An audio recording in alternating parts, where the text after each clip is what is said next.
Today we're doing a different type of episode. I'm here in a display suite digging into a particular project, and I've got Dennis Vertzayias from Labour to go through the project and tell us a little bit about what's happening in Sydney's perhaps most exciting market, the affluent eastern suburbs market.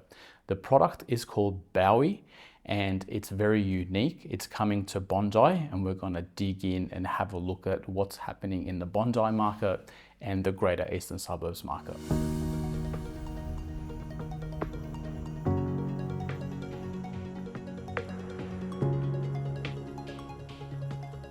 Dennis, it's great to be with you. Tell us a little bit about what's been happening in the eastern suburbs market and Bondi in particular. Yeah, look, Pete, I think that overall, Bondi, and in particular Bondi, has probably experienced its biggest resurgence of new development in the last 5 to 7 years.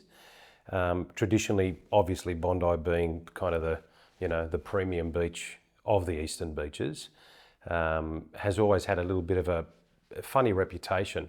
A lot of tourists, a lot of sort of transient, and then we saw this incredible, and again, coming back to the question and the story of placemaking, we saw this beautiful rejuvenation of Gould Street, Hall Street, and in particular some of the beachfront, Campbell Parade developments. And with that amenity and with some of those beautiful stores opening and galleries and cafes and restaurants, we saw private development follow. So Bondi obviously saw this incredible resurgence of new developments, probably about 11 or 12 new developments in the last 5 years. I was fortunate to be the agent for the 20 Hall development at Bondi Hall Street, Bondi Beach, which was the former post office. It was a very successful development, small boutique development, but just really incredible, beautiful apartments. And that was kind of the kickoff. That was the start of what we started seeing along Bondi. At a high level, obviously the market in the last, probably in a similar time frame, we started to see a change in the market and a flight to quality. So developers, as feasibilities became a little bit tighter, funding 5 or 6 years ago was harder, planning delays and all the things that we know about, we started seeing this push in probably around 2019, 2020, just before COVID, this push towards owner-occupier, quality development, and that's pretty much when we started seeing a lot more development across the whole eastern suburbs. Rose Bay, Double Bay as another prime commercial precinct, Bondi Beach, and then sprinklings of developments in the surrounding eastern suburbs. One of the major attractions of this site and what makes Bowey different, and credit to the architects Woods Baggett, who have just been incredible with the design here, is they've really paid homage to the history and the heritage of the site. You'll notice they have retained this beautiful heritage facade, and we've built a brand new building in behind that facade. There's a beautiful open communal space at the back here. The corridors have got, open corridors, the communal areas there are breezeways with fresh air, cross ventilation, lots of natural sunlight.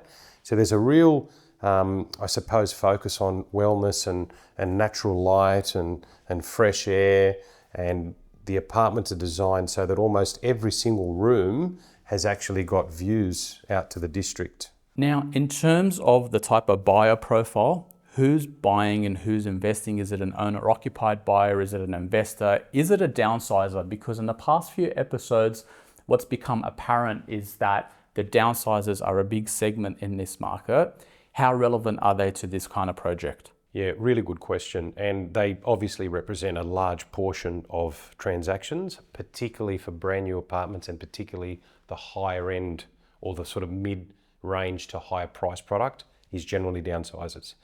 Obviously, there is quite a large geographical area across the east of properties that have an average sale price of 5 to 25 million. And that's from the top east right down to the southeast.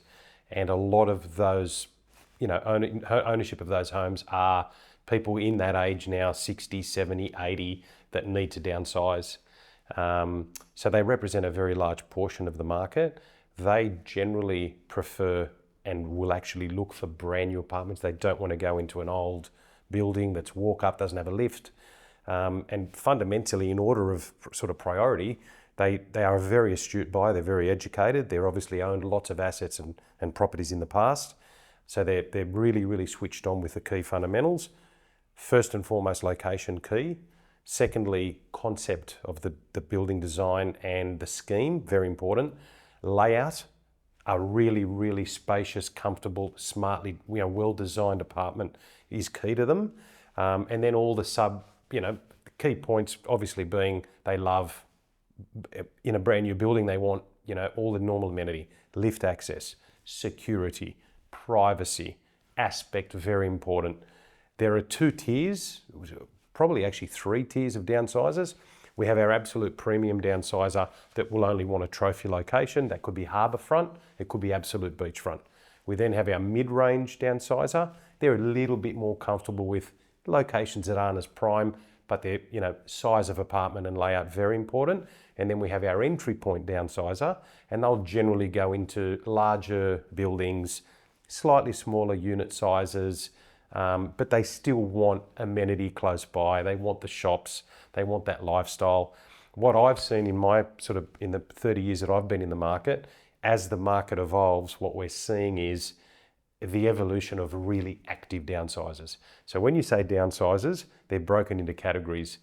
A lot of those downsizers, believe it or not, even if they're older, are still very active. They're playing golf, they have their yacht tied up down at the marina, they'll go for their morning run along Bondi Beach, they'll swim laps at icebergs. So they're very, very active. So wellness actually plays a very vital role in a lot of the developments that we're designing and building and developing right now. Wellness is very important to them. Now let's step back from the eastern suburbs a little bit. You're a really experienced guy.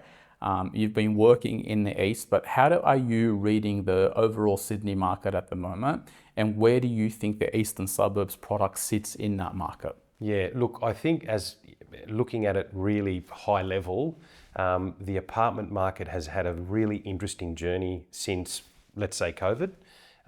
We had an incredible surge of transactions early on in COVID, 2020, 2021. And then I suppose post-COVID, in line with really what's happened with the rest of the world and a lot of other markets, 2022 to now, we've started to see a little bit of a softening in the apartment market.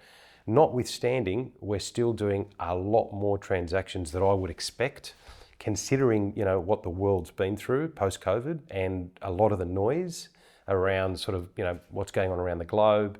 I'm just incredibly impressed on how resilient the property market is right across Sydney. Our business, we're fortunate that we have projects right across the whole Sydney metro. We have about 12 or 13 projects live right now. So we're not just in the east, we're right across Sydney.